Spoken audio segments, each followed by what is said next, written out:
walaupun kita mengurangi kalori atau defisit kalori, restriksi kalori, belum tentu bisa turunkan berat badan. Karena menyiksa dirinya gitu, jadi lemas, pusing, lemas, sakit kepala, nggak bisa ngapa-ngapain. Tapi berat badan juga nggak turun-turun. Kita mau melakukan pola pengaturan makan yang sustainable, yang bisa jangka panjang, dan itu menyenangkan. Kadang-kadang bukan di masalah willing power, masalah kemauan, mindset untuk menurunkan berat badan. Bukan di masalah itu gitu. Jadi kalau misalnya, kok nggak sanggup sih nahan makan gitu, atau nggak sanggup nahan makannya cuma sedikit, atau nggak sanggup olahraganya lebih besar daripada yang kita makan. Tapi bukan karena itu gitu. Walaupun kita mengurangi kalori atau defisit kalori, restriksi kalori, belum tentu bisa turunkan berat badan.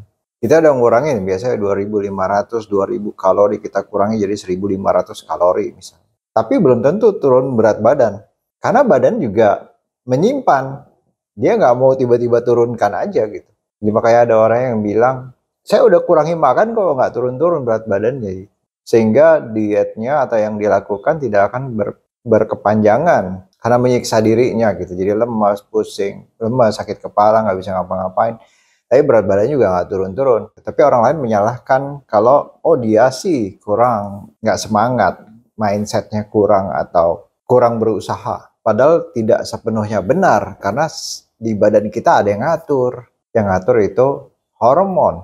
Begitu hormon insulin kita tinggi, walaupun kita nggak makan, dia nggak akan pecah lemak.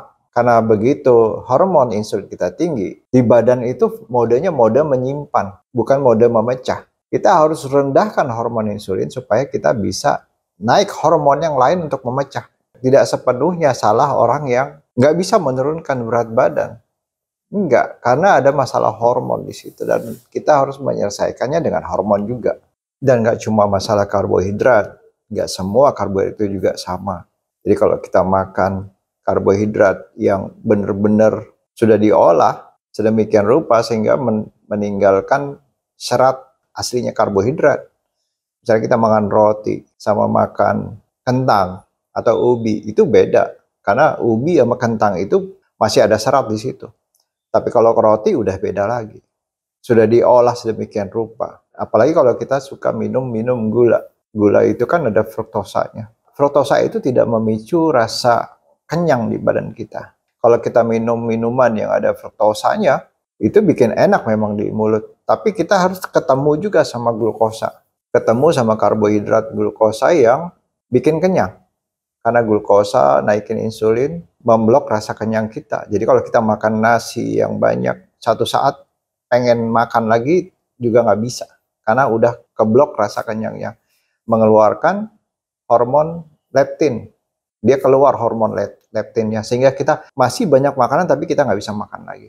Udah penuh, udah enak, udah mau muntah karena saking kenyangnya. Tapi kalau kita makan makanan yang mengandung fruktosa, dia nggak memicu rasa kenyang. Jadi udah kita makan banyak juga ujung-ujungnya nanti kita mesti makan karbohidrat yang mengandung glukosa. Nah, si roti, mie itu bikin kenyang. Tapi kalau kita makan pancake misalnya banyak gulanya, ada ice creamnya di situ juga. Coba deh makan pagi, siang, sore, pancake terus. Pasti rasanya belum kenyang kalau nggak kena nasi. Pasti rasanya belum kenyang kalau nggak mungkin makan mie atau roti. Atau kopi kekinian yang banyak fruktosanya. Ada gula aren, ada ya macam-macam di situ. Atau gula pasir, itu kan fruktosa juga.